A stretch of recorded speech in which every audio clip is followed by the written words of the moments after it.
Vamos a realizar unos cuantos ejercicios prácticos sobre la lección que nos ocupa. Empezaremos por ver un ejemplo sobre la determinación del dominio de una función, es decir, el conjunto de puntos donde está definida. Y imagínense ustedes una función muy sencilla, que puede ser esta, x a la cuarta menos 3x cuadrado más 5. Tratamos de determinar su dominio, es decir, el conjunto de los puntos x para los cuales esta función existe. Fíjense que esta es una función que es un polinomio. Este polinomio existe para cualquier valor de x. Por tanto, podemos indicar que su dominio coincide con el conjunto de los números reales. Ponga usted aquí el número real que quiera, que al final le va a dar otro número real, que es la imagen de ese mediante esta función. Otro ejemplo podría ser este, f de x igual pues, a 3x a la quinta menos 5, por ejemplo, dividido por x cuadrado menos 5x más 4. Bien, de todos es sabido que no podemos dividir por cero, no sabemos dividir, no se puede dividir por cero. Decir eso que a veces escuchamos, un número dividido por cero vale infinito, pues es una bobada, no tiene ningún sentido, ni teórico ni práctico. Por lo tanto, digamos, este cociente de dos polinomios no existirá para los valores que se anulen en el denominador, que anulen al denominador. Vamos a determinar estos valores que, en definitiva, consiste en resolver esta ecuación algebraica, esta ecuación de grado 2, que es muy sencillo determinar que sus raíces son 4 y 1. Es decir, cuando x toma 4, x elevado al cuadrado 16 menos 20 más 4 es 0. O cuando x toma el valor 1, 1 menos 5 más 4 vale 0. Son los valores que anulan al denominador. ¿Eso qué significa? Que cuando x tome cualquiera de estos dos valores, el denominador valdrá 0 y por lo tanto la función no existirá. Es decir, que en este caso podremos indicar que su dominio es el conjunto de los números reales tales que este número real no sea 4 ni sea 1. Y perfectamente lo tendremos así definido. Un tercer ejemplo podría ser esto, una función cuyo numerador, por ejemplo, es el mismo. Fíjense que el numerador aquí no influye para nada y el denominador sea x al cuadrado más 1. Cuando nosotros tratamos de resolver la ecuación algebraica x más 1 al cuadrado más 1 igual a 0, vemos que no existen números reales para los cuales un número elevado al cuadrado más otro número, los dos positivos, valgan 0. Sabemos que la solución está en el campo de los complejos. Es decir, no existe ningún número real que anule al denominador. Por tanto, en este caso, el dominio, el conjunto de definición, será el conjunto de los números reales. A veces la cosa se puede complicar bastante. Imagínense ustedes la función f de x igual a logaritmo neperiano de x al cuadrado menos 1. La función logaritmo que he escrito aquí yo como logn o ln son análogos, y en ambos casos vamos a indicar logaritmo en base e, es decir, logaritmo neperiano. Pues bien, esta función sabemos que al ser una función logaritmo, el logaritmo solamente existe para valores positivos. Recuerden que la gráfica de una función logaritmo es esta, donde este es el valor 1, es decir, que aquí estamos hablando del logaritmo de la función x. Es decir, solamente existe cuando x toma un valor positivo, 0, ¿no? Es decir, que esto solamente existirá cuando x cuadrado menos 1 sea positivo. Fíjense que esto es diferencia de cuadrados, es decir, lo podríamos poner así, como x más 1 por x menos 1, y que esto sea positivo. Que el producto de dos números sea positivo significa que los dos son positivos, es decir, cuando x más 1 sea positivo y x menos 1 sea positivo, se verificará, o que los dos sean negativos. X más 1 sea negativo y x más menos 1 también sea negativo. Entonces, ¿esto qué significa? Pues lo que significa es muy sencillo. Caso A o caso 1. En el caso 1 tendríamos que x pasando el 1 aquí sería mayor que menos 1 y que x sea mayor que 1.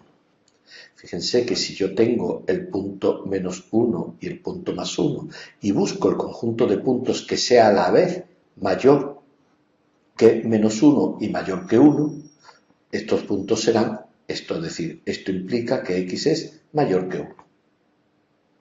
Caso segundo, estamos en el caso en el que x más 1 sea menor que 0, es decir, que x sea menor que menos 1 y que x menos 1 sea menor que 0, es decir, que x sea menor que 1. Gráficamente tenemos el punto menos 1 y tenemos el punto 1. Si buscamos los puntos que a la vez son menores que menos 1 y menores que 1, los que me voy a quedar son con esto, es decir, esto implica que x sea menor que menos 1. ¿Que x sea mayor que 1? Pues es el conjunto de los puntos que hay entre 1 e infinito. ¿Que x sea menor que menos 1? Entre menos 1, infinito y menos 1. Por lo tanto, ¿qué significará? Significará que esta función, logaritmo de x al cuadrado menos 1, existe. Para aquellos puntos que estén entre 1 e infinito, por ejemplo el 7 al cuadrado 49 menos 1, existe el logaritmo. O para aquellos puntos que estén entre menos infinito y menos 1. Por ejemplo, menos 7. Menos 7 elevado al cuadrado es 49, menos 1, 48. Logaritmo de 48 existe. Por lo tanto, hemos determinado el conjunto de definición de esta función. Bien, vamos a pasar a un segundo aspecto que nos interesa bastante, y es el tema de la continuidad de una función. Continuidad de una función que pueden ser de distintos tipos, y con dos ejercicios que vamos a hacer vamos a intentar explicar pues de forma muy sencilla pues algunos de los aspectos importantes de la continuidad de funciones. Suponemos la siguiente función: f de x igual una función que toma el valor x cuadrado menos 1 cuando x sea menor o igual que 2, y en caso contrario toma el valor 2x más 1. Bien, entonces nos preguntamos, ¿es esta función continua en el punto x igual a 2? ¿Es continua en este punto?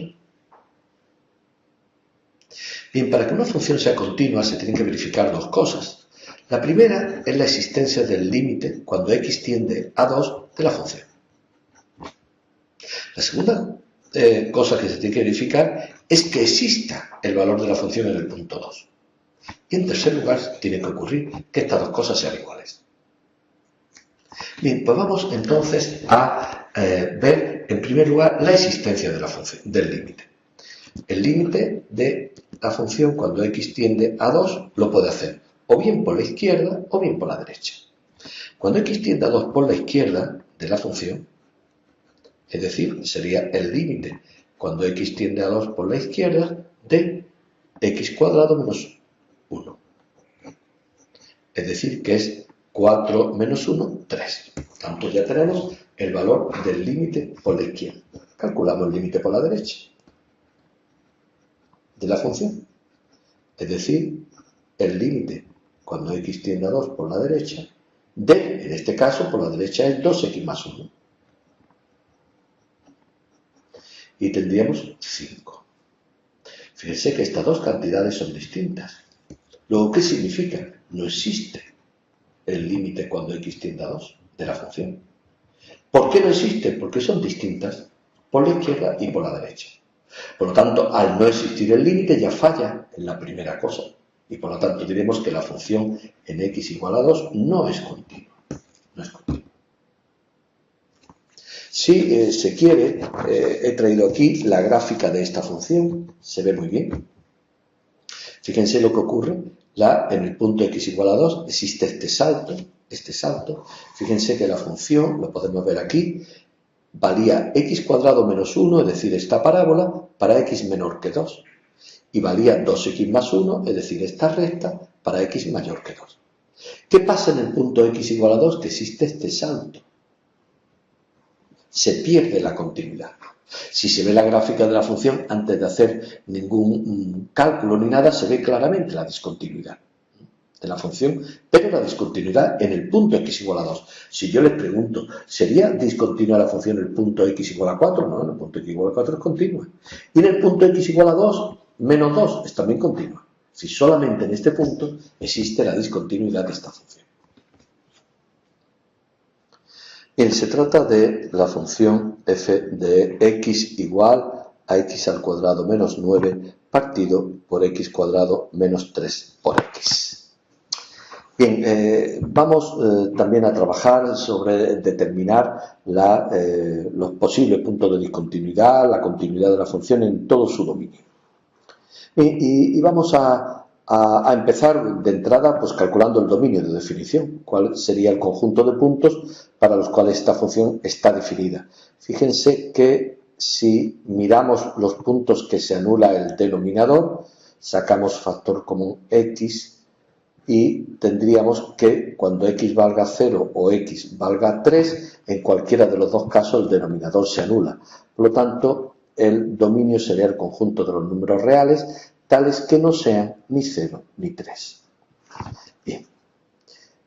Una cosa que me interesa ahora mismo es determinar el límite cuando x tiende a infinito de la función, que sería el límite cuando x tiende a infinito de x cuadrado menos 9 partido por x cuadrado menos 3x.